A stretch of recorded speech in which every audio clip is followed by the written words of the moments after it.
Thank you for joining the Reverend Dr. Sean Michael Greener, radio host, national pastor, author, and speaker for Sundays with Dr. Sean. Hold on tight. Here comes the truth.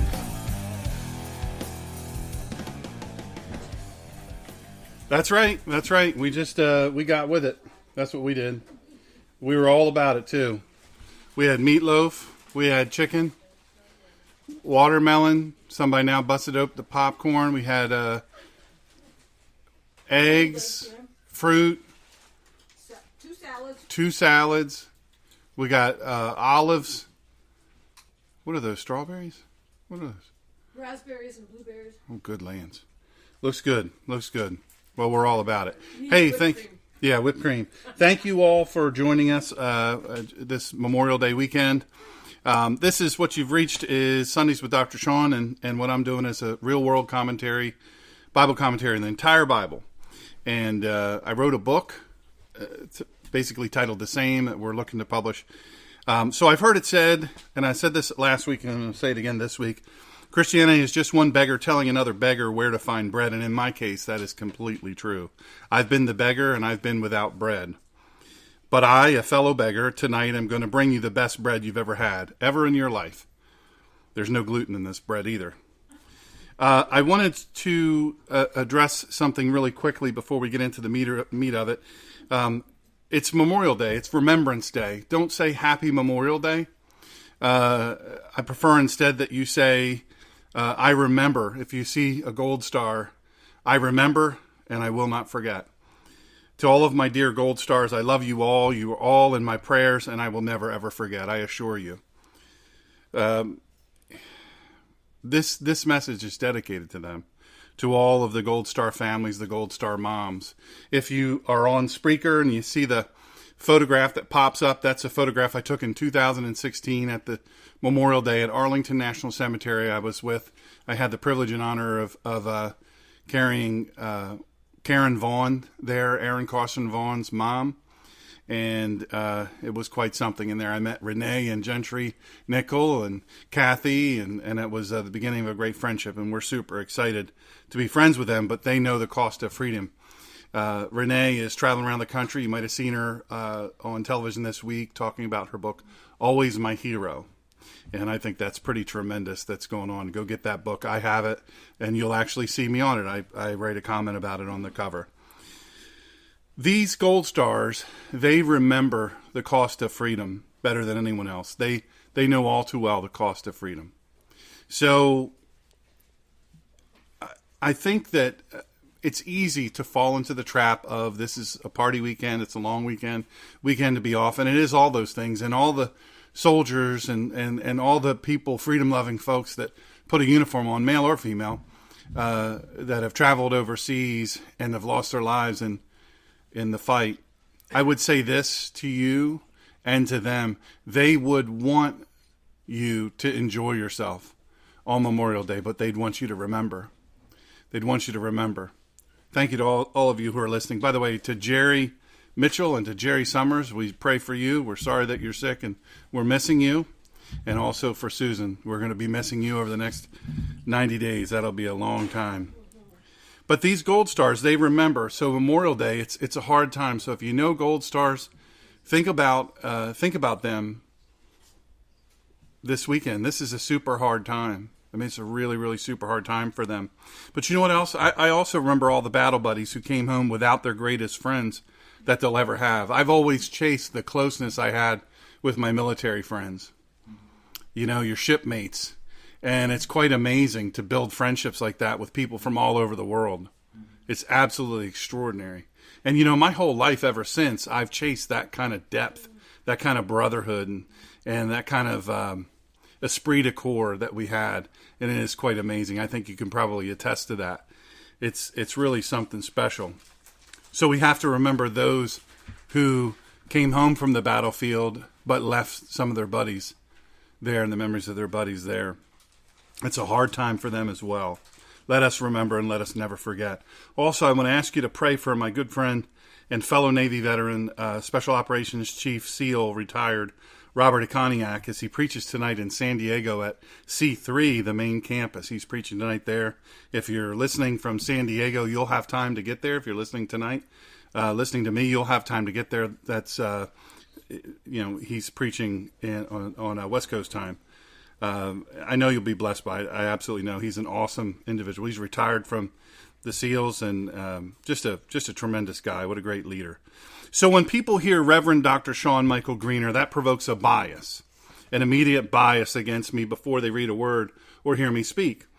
And they're most often inaccurate. I'm preaching tonight in Crocs, even though they don't pay me to push their product. It is a fantastic product. And I would talk bad about Crocs for years. I made fun of Crocs and Crocs wearers for years until I put a pair on my feet. And then big change. It was really something. They're so comfortable. But I'm in my Crocs and my shorts and a t-shirt tonight. And so your assumption about a guy with a doctorate in theology would be inaccurate there. I'm not a stuffy religious nerd, but I am just a regular dude, and I tend to reject ultra academic religious rhetoric and Christian buzzwords and all the phrases that go with it. I know religious theological discourse is an important thing. It has its place. It's real. It is real important for certain circumstances, but real heady Christianese should only be used in academia, and for me, only in academia. I say all that to say this. I wrote a book called Excellence Killed the Church, How Mediocrity is Destroying America. I took a 3-year examination of the church in America. And what I learned, what I deduced was that we're in real trouble in America, in the American church. Why? Fraud, fake, show church, and show pastors. I'm finishing up a book. I've got to get this book, the one I'm preaching on tonight. I've got to get that published, but I'm writing another book, just about finished, called #FraudLife, which deeply and very frankly examines micro lies and manipulation. You see, lying is also killing us, but so too is embellishing things that do not require embellishment. And you know what? The Holy Bible, from which I'll preach tonight, it's one such thing that doesn't require embellishment. The Holy Scripture needs no embellishment or fluffing up, but it does often need some explaining. It is very true that it is vitally important to understand the context of each passage. Well, who was the author? Where was he from? What was their culture? What was the culture and context of those to whom the passage is written? All of these things matter greatly. Little things don't mean a lot. No, they mean everything. So this Real People Bible summary and commentary is really simple to read. It's my assessment of the book of the Bible in 250 words per book. I would say or less, but no, trust me. It was a hard word count to get to that 250, down to that. So I'm giving you the meat of it for me personally. What it wasn't and isn't intended to be is an academic commentary. So if you have a shelf full of commentaries and you want to add my book to your shelf of commentaries, I think you're probably going to be disappointed. But this is what I get from the book, what stands out to me, the most salient thing for me personally, and I think it would resonate with you. It is my commentary, my impressions of the sacred books and what they mean to me. These books might well impact you differently than another person, but this is how these precious and inspired words do. Over the years, they've moved me and changed me in different ways. And I'm not constrained or restrained in this summary or commentary, whichever you want to call it. So you will experience my true and unfiltered reactions to these books of the Bible. You'll experience my real and raw emotions. And remember to pay close attention to the format of the introduction of the books. I've done it in this series on the radio broadcasts, and I've done it in the book. It mirrors in the book. It's so important. It's critically important to not skip over those things. To whom written, or some would aptly put it, the audience. You have to know who this author is and who they were speaking to and why and what were the circumstances. I want to also express my very deepest appreciation to Masters International School of Divinity. That's my alma mater. It was just Masters School of Divinity when I went, but now we're in 74 countries. But my professors pressed me. They pressed me. They really put the pressure on.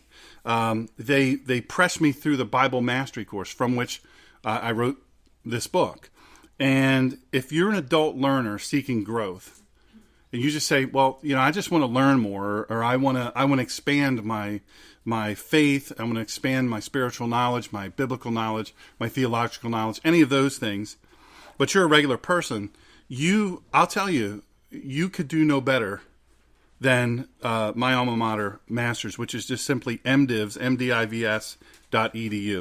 The Bible summary, this Bible summary, it is for you and for those you know and love. You may give it as gifts when it becomes available. It will become available online and in bookstores and at my speeches. When I travel, hopefully I'll be able to travel around once the book gets published and give speeches somewhat based on this, and we'll sign that particular book or my old book if you want. I need to raise $5,000 for publishing, and if you're in a position to help with some of that or all of it, maybe you're so sick of your money laying around, you just want to get rid of some of it.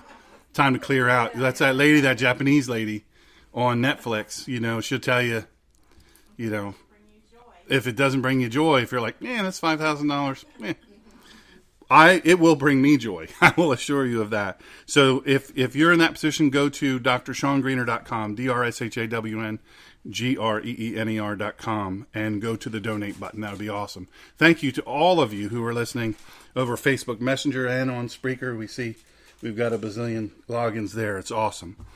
So the book of the Bible I'm going to talk about now is Esther, and I'm going to tell you I'm super excited. How many have seen the movie Esther? Right? Show of hands here. And it's flipping amazing. It's wow. It's done so beautifully, so richly. The production value is so good, and the acting is excellent, and the story is relatively accurate. I say relatively accurate because let's be honest. In order to sell a movie, sometimes they have to move things around, or they can't depict something exactly as it was in every case. So we don't know who the author is. We know the title of the book is Esther because it's about Esther. It was written 460 BC.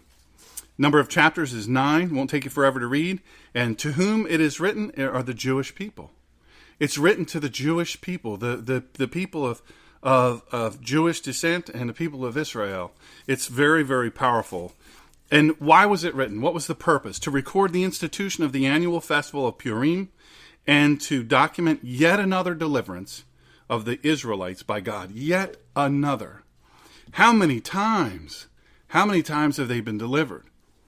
See, we can say that in the modern day. We can sit back here and we can say, oh, with the Jews and the 40 years and the 11-day walk and with the complaint and give me food and the manna and well, it's not enough. We don't like it. We're bored. Let's take a look at ourselves. Listen, if the electric goes out for more than 2 minutes, we're freaking out. Right? Sorry for blasting. I had the sound turned up too high on the speaker, so I hope that's better. But the thing is that is the God we serve. We serve a God who will deliver us in faith. And he delivered the people of Israel. Hello to my buddy Dave Perkins.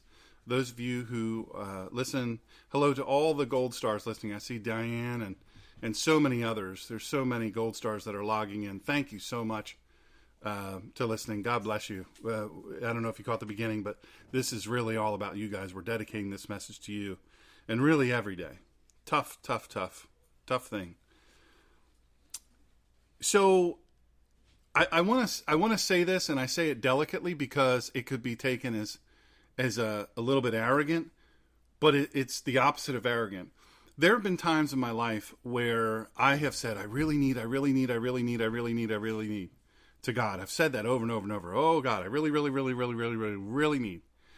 And then guess what happened? He gave me what I needed, but it wasn't exactly what I asked for, right? And Christmas, we weren't those kids who tore open packages and all that stuff. We were humble. My sister-in-law Lynette's listening. She can tell you we didn't have these big Christmases that we see on television. I know one kid got 100 presents. His mother says, I don't stop shopping until I have 100 presents for him. And well, that's a lot. And okay, this year, if you want to give to something else, you could donate to drshawngreener.com so I can finish this book, get this book published, and teach your son a lesson. I'll be glad to come and personally help your son understand why there aren't 100 presents under the tree. My point is this, and I wasn't raised in that kind of surroundings, but I know people that were. And I remember some of my friends when the Christmas break was over, going back to school and hearing kids who I knew were wealthy kids who got a lot of things complain that they didn't get this one thing. And I remember thinking to myself, wow, you got to be kidding me, man. You got all these things. They were rattling off all these things, but then they complained about the thing they didn't get. And I remember thinking to myself, man, I'm so thankful. I can't believe I got what I did. I was just so grateful, even as a little kid. It doesn't mean I was special. It means my parents taught me to not be so much of a materialistic person, even at a young age. So yet another deliverance. I remember different parts of my life, me screwing up, me doing the wrong thing, and getting myself in a jam, and then saying, Lord, if you help me, I'm in like Flynn. I'm all in, 100%. I'm your soldier. I'm your warrior. I'll do it exactly like you said. And then he delivers me. And then I say, well, I was under duress. I will obey some, but not, 100%. And maybe I did it some knowingly and maybe some subconsciously, but I'm not going to give myself a break on that because I don't deserve it. So my personal summary of Esther, the curious absence of the clear reference to God, Yahweh, or even the Lord is what stands out most profoundly to me. When I first read Esther as I think I was maybe 5 or 6. My mom was big about teaching the Bible. She was a great Bible teacher, great Bible learner. And then Mrs. West was my Sunday school teacher when I was a little kid. She was a phenomenal Sunday school teacher. And she taught about Esther. And she used those flannel graphs. How many have seen the flannel graphs? The kids aren't lucky nowadays. They have these fancy multimedia presentations and all that stuff. But we had flannel graph. We were the lucky ones. And so, but she really brought it to life. It was so fun. And she talked about Esther. So, of course, I went home as quickly as I could. And I read the ink right off the page of my Bible about Esther. And the first thing I said it to my mother. I said, Mom, why isn't God in Esther? Why doesn't the book of Esther talk about God? I was a weird kid. So, but I noticed that. It was so strange to me. So that stood out to me even then and even now. However, when I reread the book, I'm more impressed with the detailed accounts of events that enter the life of Esther and the fact that somehow she trusts that all will be okay. No matter what's happening in her life, all will be okay. The steps Esther took to rescue her homeland from utter destruction by risking, listen, Esther lived a palatial lifestyle in the royal court. Listen, she didn't just risk a fancy lifestyle and being in a royal court. She risked even her own life. Now, Esther was certainly not in a position to loathe her station in life, right? When I was a young kid, I didn't think we were poor. I didn't have that feeling at all. I never had an impression of how we were financially. I knew we ate really well, and both of my father, God rest his soul, and my mother were phenomenal cooks. And there was no, I didn't like these. There was none of that. There was none of that at all. Although she did make me eat beets. I just want to say that. She did. She would put on your plate, you would eat that, and then she was cool with that. And also your vitamins. My brothers used to hide, and Lance did this. If you're listening, I know she was big into Shackley, Shackley vitamins before vitamins were popular. Boom. And Lance would slide his vitamins under the plate. And then he would volunteer to clean the dishes, right? Which means he would get his evidence and don't even try it. So I never tried that. I was too afraid of getting caught. I was a little bit of a chicken back then. So, but anyway, I never had a sense of our station in life as compared to other people. I just knew some of our neighbors. Like I lived in the middle of a farm. We didn't farm it, but the farmer, Mr. Hill, he farmed it. And I remember looking around and other people had fancy stuff. Kids had new bikes. Every year they had these new bikes.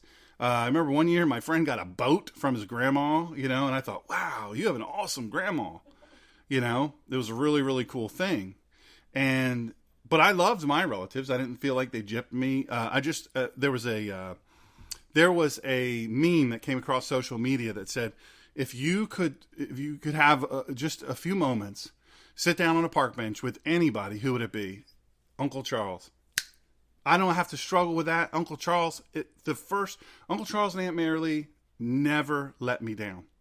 They never let me down. I always thought they were rich because they ate like kings, because Aunt Marilee could cook like she was cooking for a king, but they were joyous. They're just so joyous with what they had.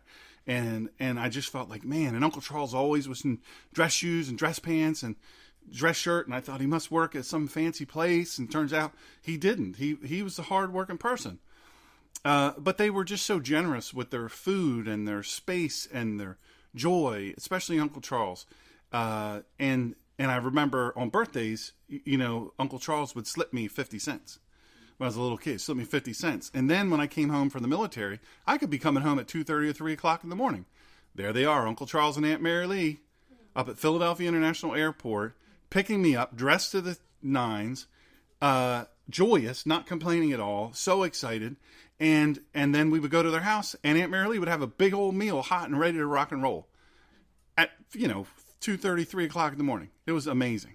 And then we would talk and all this stuff and go to bed, and then get up in the morning. They drive me down all the way down to Lewis to see my mom and dad.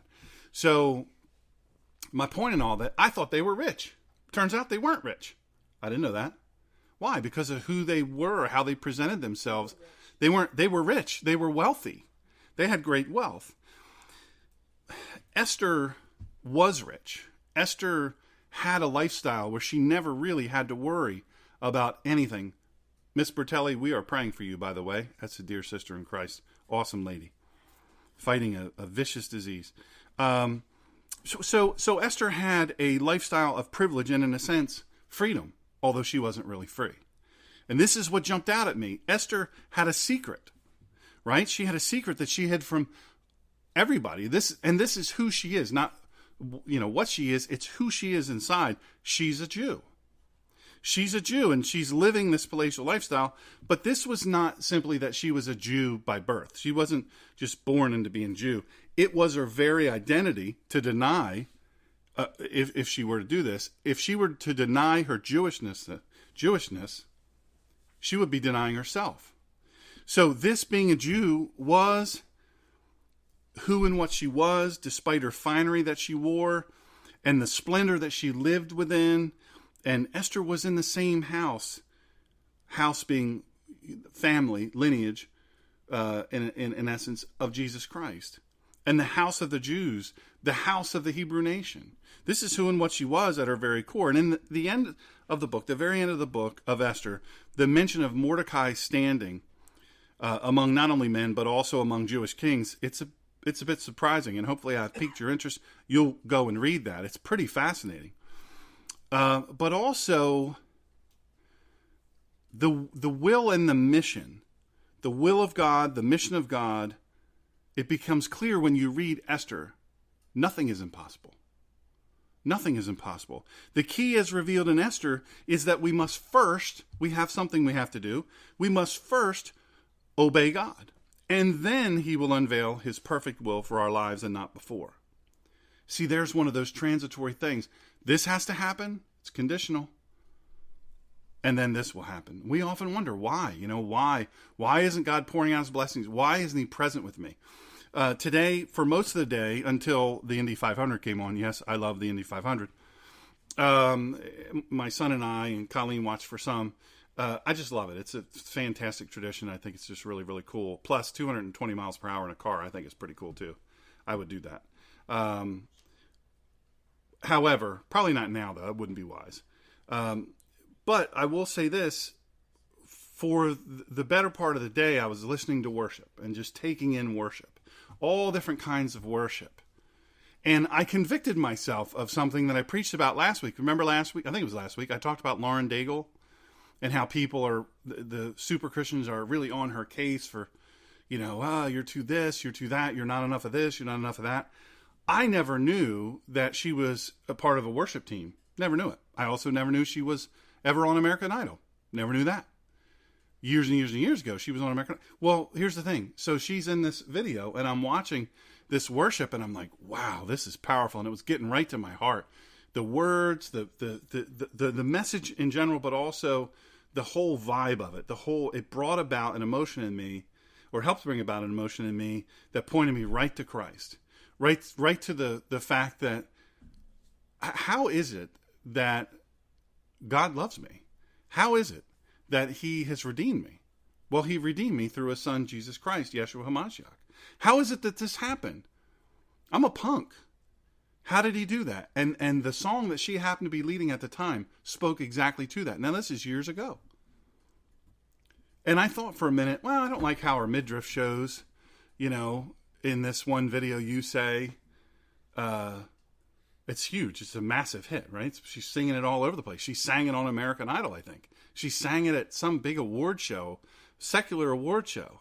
And the words are powerful. You can't argue with these words. They're talking all about Christ and what Christ says about us through the blood that he shed, through the fact that he redeemed us. And I never knew that. In the back of my mind, I still kind of thought about the whole midriff thing. And I thought, I wish she wouldn't do that. I wish she, somebody get this girl a longer shirt, type of deal. And then I heard her sing this song, and there was a part of the song that talked about how you look at other people. Not the You Say song, but this older song that she was doing, this humongous worship event, Heaven Come or something like that. And boy, it spoke right to me. And I hadn't really verbalized my issue, if you will, about this video. I thought, come on. We can do better than that. Buy her a bigger shirt. I don't know. Let's just do that. But I didn't give it a whole lot of thought. But the fact is, it was still back in there. And then this one line she said, I swore I was going to write it down. I didn't write it down because then it was the next song and I was jamming on that too. And what can you do? I'm not Superman. Or even capable of writing a lyric down right after it went on. And there's this little pause button and then reverse button. But then I'm afraid if I hit the reverse button, then I'll lose the whole thing. And then I'll have to call my son Dole to come fix it. And he'll give me a dirty look. You know how that goes. Those of you, the kids that help you with the technology. The point of all this is that convicted me.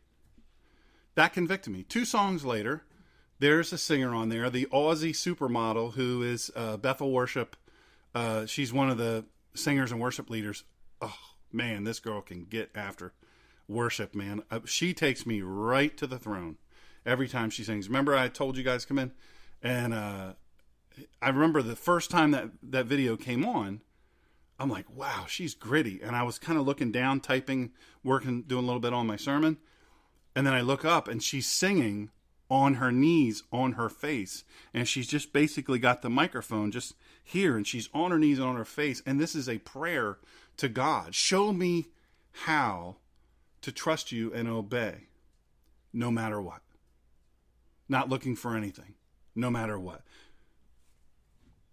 That leads me into Job. Now, I remember, for me, every time I read Job when I was a kid, I got mad. I thought, this is manipulation. This is, why are you torturing this guy, God? Just to prove that he'll be faithful to you, that he's a faithful and loyal friend. I'm so lucky. I tell people this all the time. I have some of the best friends. This room, you're all great friends of mine. And around the world, I have great friends. I'm so fortunate. I really am. Chuck Backus, we've been friends since I was little. We were young. We were just young kids. He taught me how to play baseball. He stole books from my locker, which the year before was his locker, so he knew the combination, and then he would enjoy watching me go, where are my books? And then they would reappear, and I think I was losing my mind. That was a lot of fun for him. Not as much for me, but we had a good laugh about it. But I have these great friends. I know that when it's my time, if they put out a call, and say, hey, if you're going to come visit, you want to see him again while he's alive, now's the time. I know that there'll be people that'll drop everything they're doing, will get on a plane or get in a car, drive all night, and come talk to me.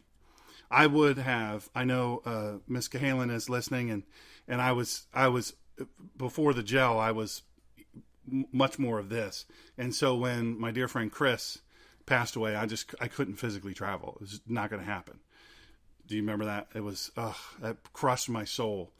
But I do know that we had these great phone conversations before, sometimes 2:30, 3 o'clock, whenever he was lucid and he could get a hold of his phone, he and I would talk, and then he would eventually fall asleep or succumb to the morphine, whatever.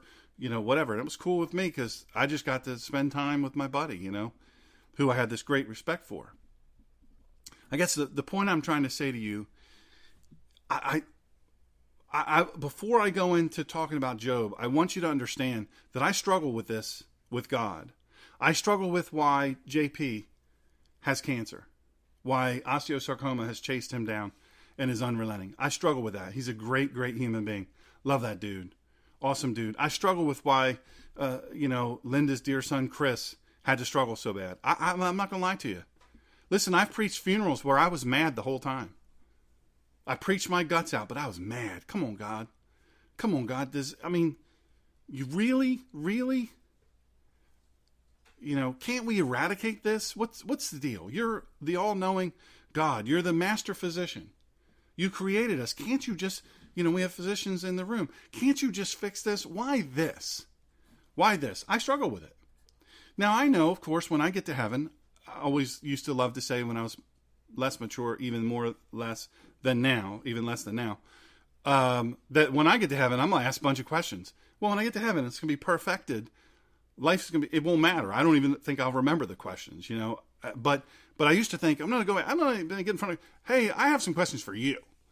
Why do you let these dear people, Mama Max, one of the dearest people in the world, you've talked from Itabena, Mississippi, one of the dearest ladies ever, cancer chased her down. Why? She served you with all that she had. All of her children serve you. She raised her kids, and Papa Max, they raised their kids to worship you and praise you, and no matter what. Why? Carson, great example. Why, God? This kid loves you with all that he is. He trusts you. When he's in the hospital, he as soon as he can get up and walk around, toting his little tree friend, IV friend, he walks around and ministers to people. Why, God? Yeah, he does that, but what if you released him from that? What if you healed him from it, touched his body and healed him? I struggle with it. I do. I struggle with it. I'm not going to stand here and lie to you and pretend like I got that all figured out. I may have a doctorate in theology, but I tell you what, I am far and away not perfect when it comes to this. I struggle with it. I get mad.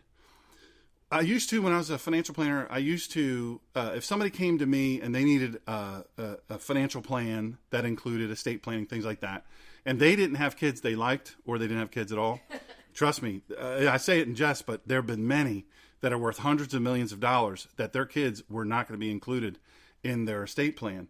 And when you hear about their kids, you understand why. And so they said, we need to do something with our assets. We don't just want it to, go to taxes or whatever. We certainly don't want to, do something stupid. So what can we do? I said, I know exactly what you can do. I said, let's go to St. Jude's and in Memphis. I'll show you something to do with your money. You'll never be the same. You will never be the same. And they went and they were blown away and they gave their money. 1 year I was privileged to direct $125 million in giving through my clients to St. Jude's. You say, well, why wouldn't you want them to invest that with you? Well, because it does more good at St. Jude's. The point of that is I look at those children and I get mad. It grinds on me. It grinds on me. But I know this. This seems so simplistic to say this, that if I'm faithful, look what's happened in my life. He's going to redeem my soul and he's going to redeem my body. This I know. I have no doubt about it. I don't think I deserve not to suffer. If you've lived my life, you knew a lot about me from decades ago, you'd be like, you're darn right. And that's okay. But I know he's going to redeem me in the end. He's going to heal me in the end. The fact of the matter of it is I look at these young kids and I say, God, they've done nothing wrong. And the answer that I always get is, you don't always have to do something wrong for cancer or something terrible to come into your path. I don't know, those of you who know, these people are wonderful people, but the announcer for Auburn, I think it's Auburn basketball and something else, he and his wife were killed last night. They're young. They're, been at Auburn for 2000. The voice of Auburn is what he's referred to. Wonderful Christian couple were killed in an automobile accident just last night. My friend in Florida told me about a young child who drowned yesterday. I looked at that and I get so, wow. The people that died, I knew about them from their faith. I didn't even know he was the announcer for Auburn. I knew about his faith. I knew about what he did for Christ, for the kingdom. So that's all a big struggle. It's a huge, huge struggle for me. And the way I reconcile it is I look at Job and I say, Job was a great man. Now let's just talk about this really, really quickly because I know I'm running out of time. The author of Job is Moses. It was written approximately 2000 to 1800 BC. Number of chapters are 42. There's a lot to be said there. Who was it written? The Hebrew people and all the nations that follow. The purpose of the writing is, why do the righteous suffer and the evil prosper? Why? Why do they do this? You look at Saddam Hussein. He'd amassed billions and billions of dollars, and he was raping and killing in a month up to 300 women, raping and killing. Uday and Kusei, his two sons, which thankfully died with bullets in their heads, used to torture and kill, on average, about 300 women, ranging of the age of 10 up, and kill them every month. That was their average. So I say, God, why do you allow them to live in this splendor? Buddies of mine went to Iraq and were part of liberating, the palace. He had many palaces, but his main palace. And they showed me photographs, and I was like, are you kidding me? How could this be? I see all of these things going on around the world with these despots and these, look at Venezuela, right? The wealthiest Latin country in the world, the fifth wealthiest country in the world. The wealthiest Latin country. I mean, their economy was booming. They were cranking out the oil production, all these things, and then a despot took charge. Socialism got pushed, and now they're eating their pets for food. I look at people like that, and I say, whoa, wait a second. His daughter's one of the wealthiest people in the world because he shifted his wealth over to his daughter. Now she's listed as worth billions of dollars. Ill-gotten gains. How do those people prosper? Well, that's part of what this book talks about. This book answers the burning and enduring question, and it addresses what authentic and, more importantly, faith, authentic living, faith, living with faith, but maybe even more than this, faith that's tested. What does that look like? Living with faith that's tested is different than living with faith that's never tested. Right? Mama Max, 2 weeks before she died, I was sitting with her in our front lawn. We had carried her out there. We put a lawn chair out there. It was a sunny evening. Like the sun was coming down in the front yard. She lived for so many years, raised her kids. And I remember her looking and just staring and closing her eyes. And I said, what are you doing, Mama Max? She said, I'm taking pictures for heaven. But I remember she asked me, this woman's weeks from dying. She asked me, are you doing all right? We used to tease each other mercilessly, mostly her teasing me because she was mean. But the point is that, but this was a sweet, tender moment. And she said, how are you doing with all this? And I said, what do you mean? And she said, all of this, me dying and all that. And I started crying. And I said, Mama Max, this isn't right. This isn't right. I know how you've served God. I know how you've raised your kids. I know how you've served the community. This is not right. And she said, why not me? But she said, I want to remind you of something. Because you're so close to my family, you are family. And folks that know us are going to look to you to see if your testimony wavers. And I want to encourage you to not let your testimony waver because of this. I know where I'm going. And I know, beyond a shadow of a doubt, who will heal me in the end. That's tested faith. That's tested faith. Listen, there are people that tell me that their road is smooth so far. I talked to somebody the other day, same age as me. How old am I? 54? Am I 53? I'll be 54 in September. So I talked to somebody the other day. Hey, Wes, we miss you, brother. I talked to somebody the other day that's 54 years old that had never buried a close relative in her life. She'd never been to a funeral. She said, I don't know what I do. I've never had it happen. I've never lost a job. I've never missed a payment. I've been blessed in so many ways. And she said, honestly, I don't know what I do. There's the answer for you. Sometimes you don't know until you're tested. Now you've dealt with cancer several times. I'm sure you pretty much be willing to be done with it. Right? And there's all kinds of people in the room who have dealt with all these terrible things, and they'd be willing to be done with it. Hey, Kathy, I just talked about your daughter and Gentry and I meeting at Arlington in 2016, Memorial Day 2016. God bless you. God bless you. Oh, Miss Robbie Hollingsworth knows all about. Sweet, sweet lady. Mama Max. I think it was 14. No, it's 16, I think. Maybe it was 14, I don't know. You just became Facebook friends 5 years ago, which would be 14. Oh, okay. Anniversary. No, it was as a result of that. It was as a result of us meeting that we became Facebook friends. Yeah, 5 years ago. How many years is that? I don't know. I can't count. Anyway, at some point, I'm going to learn to count again, or maybe I won't. God will restore it. 2014 maybe. But that's where I met her. So the thing is that's the answer there is, and I don't know, my faith has been tested. I don't know if my faith would be as strong as it is now had I not been tested, had I not been challenged. I don't know. I don't know the answer to that. I remember I had a teacher, Bob Latour, amazing teacher. He had a profound impact on my life. He was for but a short period of time, just a couple of years. But boy, he affected my life. I was a young kid. He was my soccer coach. He was the headmaster of a little Christian school I went to for 2 years.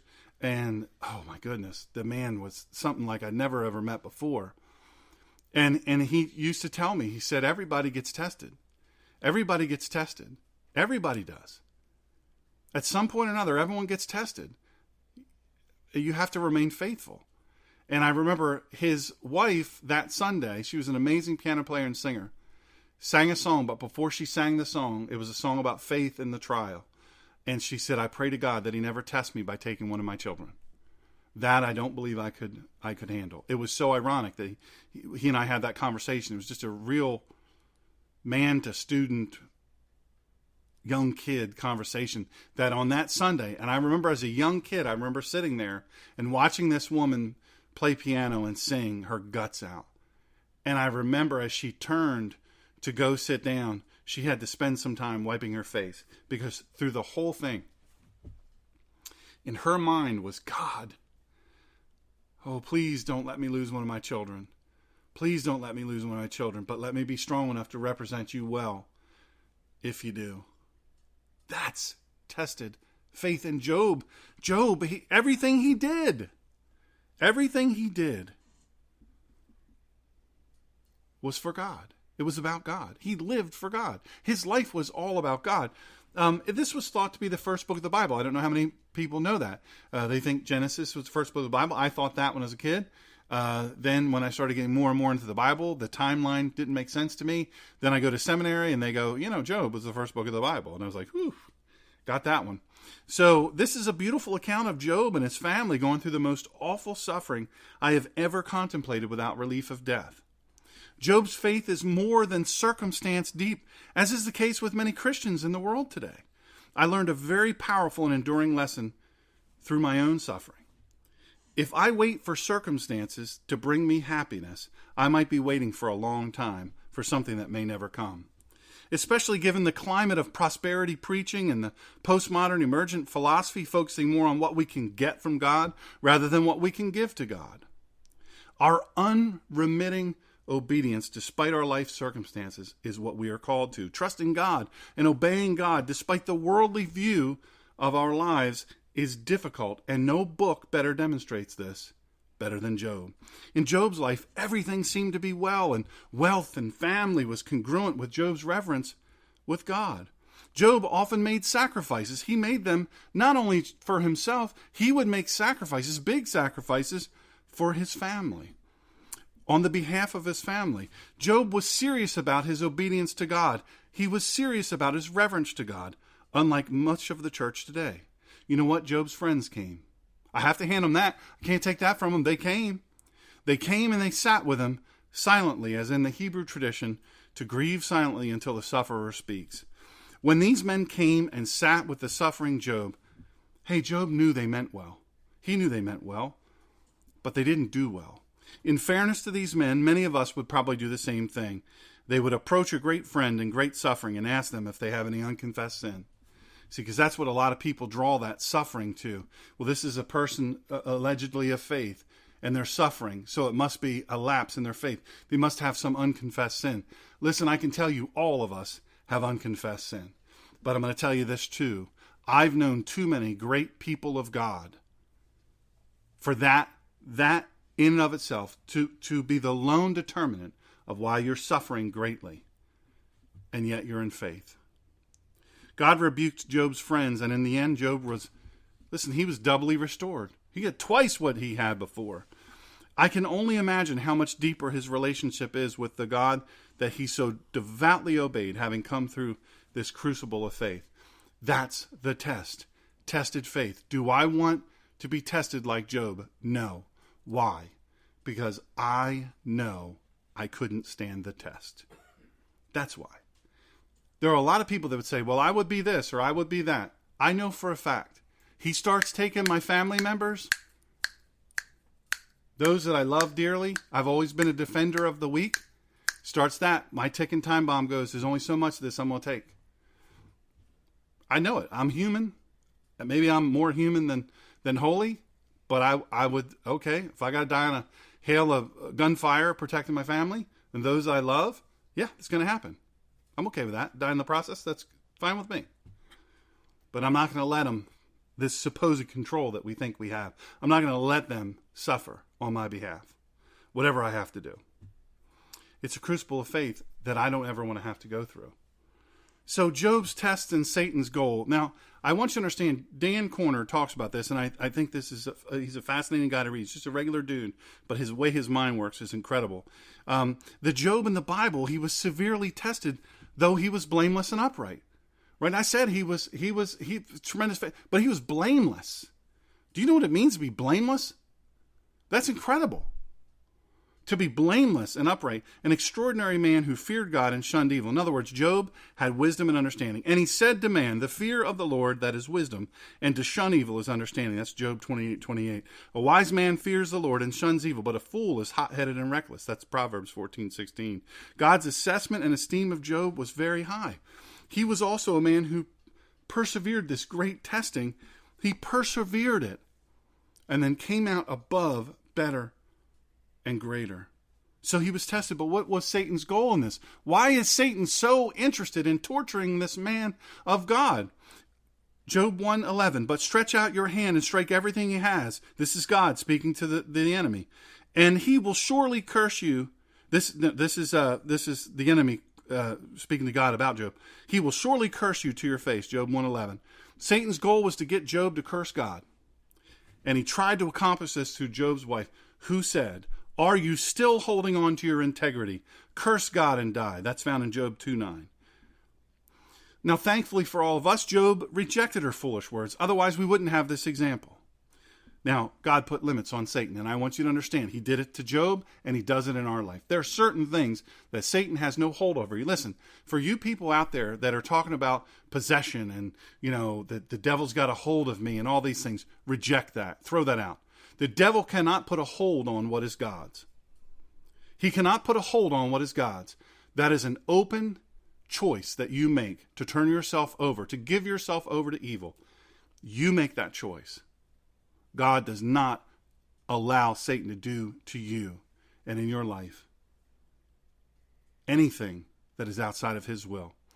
You permit it. I'm saying to you today, no matter where you're listening, if you feel oppressed by the devil, stand tall. Decide, resolve, and stand. The Heavenly Father has you protected. The Holy Spirit, allow them to indwell you. There's no room for Satan in a believer's life. None whatsoever. Now, God put some limits on Satan. This is what he did. The Lord said to Satan, very well then, everything he has is in your hands, but on the man himself do not lay a finger. Then Satan went out from the presence of the Lord. Job 1:12. Satan went out from the presence of the Lord. The Lord didn't come visit him. Who came to visit the Lord? Satan. You got to come to the king. He's the one that's in control. The second time God brought Job to Satan's attention, he states, the Lord said to Satan, very well then, he is in your hands, but you must spare his life. That's Job 2:6. God allowed Satan to painfully afflict Job, but he assigned a limit on him by commanding that he spare his life. Now we know what the tests were. We know that he lost his oxen and his donkeys and the killing of his servants and the burning up of sheep and servants, carrying off his camel, and then the destruction of his children. And Job says this, naked I came from my mother's womb, and naked I will depart. The Lord gave, and the Lord has taken away. May the name of the Lord be praised. That's Job 1:21. I don't know how many of you, but I can tell you me. I don't know for absolute certain that I would say that. Now, When I got my prognosis, I didn't curse God, did I? Nope. I said, I've lived a good life. God has been good to me.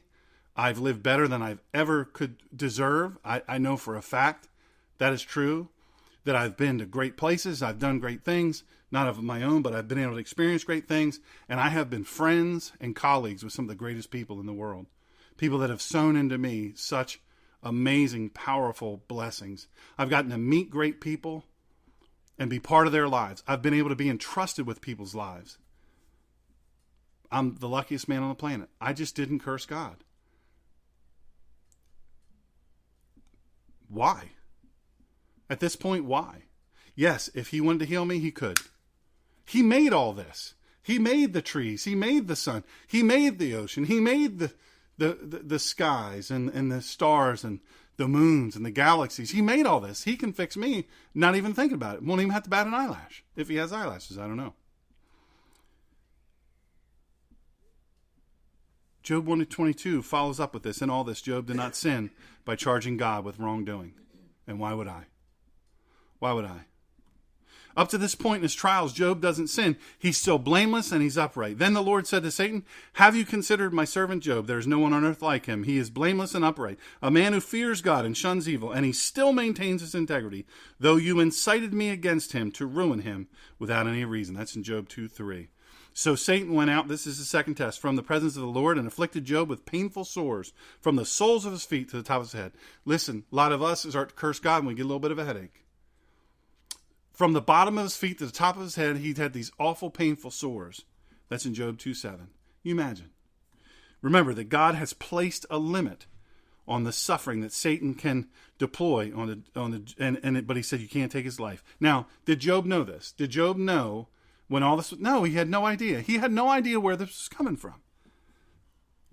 After this painful and severe second test, his wife tempts him to curse God. Job wisely rebukes her and maintains his integrity. He still hasn't sinned. He replied, you are talking like a foolish woman. Shall we accept good from God and not trouble?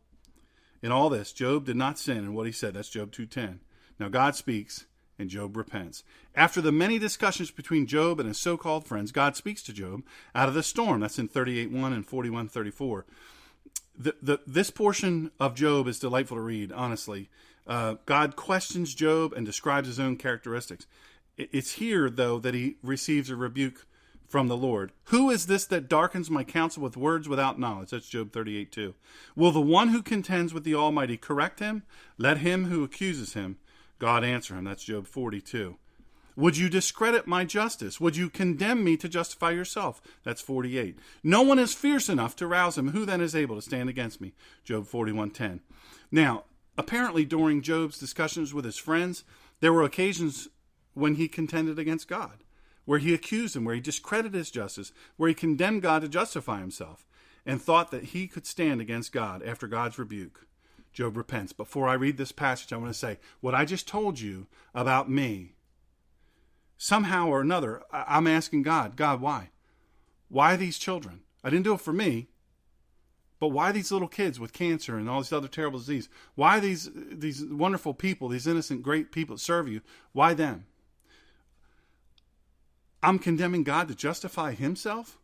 Are you kidding me? And yet, Job said the same thing. I feel a little bit better about me. My ears have heard of you, and now my eyes have seen you. Therefore, I despise myself and repent in dust and ashes. That's Job 42:5. This is Job saying, well, I see myself now. I see what I've done. And he repents. The devil incited God against Job, but he could only act within these limits. In that sense, then it was God who brought trouble to Job to test him. All his brothers and sisters and everyone who had known him before came and ate with him at his house. They comforted and consoled him all over the trouble the Lord had brought upon him, and each one gave him a piece of silver and a gold ring. That's 42:11 in Job. Listen, but we could go on and on and on about Job's faith. We could line it up. It's incredible. I don't want to be behind Billy Graham, and I don't want to have to be compared to Job. I don't want to be any of those things. You got to guard your mouth. You got to guard your lips. You got to guard what you say. Talk to God about your doubts and your fears, and he'll listen. I've learned that. I have learned that completely. Listen, when I first got sick, when all this mess first happened to me, I thought, oh, Lord, what are we going to do? I remember the parents of the boy who died in my crash in the striking vehicle. We were in a little room after the trial, and I remember being concerned that we would lose our house, because I was a big chunk of the income. And the mama said, I forget her first name, she said, "You're not going to lose your house. God's going to take care of you. He's going to maintain you. He's going to restore you." We didn't know this was coming, but he did. We didn't lose our house. We didn't miss a meal. I'm not saying I'm Job. I'm not saying we're Job, but God took care of us. He who guards his lips guards his life, but he who speaks rashly will come to ruin. That's Proverbs 13:3. My dear brothers, take note of this. Everyone should be quick to listen, slow to speak, and slow to become angry. That's James 1:19. Set a guard over my mouth, O Lord. Keep watch over the door of my lips. That's Psalm 141:3. When words are many, sin is not absent, but he who holds his tongue is wise. That's Proverbs 10:19. If anyone considers himself religious and yet does not keep a tight rein on his tongue, he deceives himself, and his religion is worthless. James 1:26. Remember Job in the Bible and how he passed these severe tests. Think of him and think of the test in your life. I'm not saying so you go, "Wow, well, what I have is nothing." If you're going through it, it's something. The thing is Job knew in his soul that he was going to be okay. He knew that in the end, God would protect him and care for him. And so will you, and so will I. There's a song by Jen Johnson, "You're Going to Be Okay." I know it's all you've got just to be strong, and it's a fight just to keep it together. I know you think that you're too far gone, but hope is never lost. Hope is never lost. Hold on and don't let go. Just take one step closer. Put one foot in front of the other. You'll get through this. Just follow the light in the darkness. You're going to be okay. I know your heart is heavy from those nights, but just remember that you are a fighter. You never know what tomorrow holds, and you're stronger than you know. Hold on. Don't let go. Just take one step closer. Put one foot in front of the other. You'll get through this. Just follow the light in the darkness. You're going to be okay. And when night is closing in, don't give up and don't give in. This won't last. It is not the end. It is not the end. You're going to be okay. When the night is closing in, don't give up and don't give in. This won't last. It is not the end. You're going to be okay. My friends, wherever you're listening from, I'm here to tell you. This here on earth isn't everything. It's but a flash in time. If you place your faith in Christ, if you place your faith in the living God, and you say, "God, I know I'm a jacked up person. I know I've messed up things in my own life. I've messed up things for other people. Or maybe I place my faith in you, but I've stepped off the tracks." Reconnect. His grace and mercy is sufficient. And he already knows. Acknowledge him as who and what he is, and he will embrace you. And one day, you're going to be with him in heaven. But not just that day, every day, forever, for all eternity. This right here will be just a snap in time. Adonai bless you and keep you. Adonai make his face to shine on you and be gracious to you. Adonai turn his face toward you and grant you shalom. Something sacred hangs in the balance of every moment. My name is Dr. Sean Greener, and I'm here to tell you, today is a great day to be alive.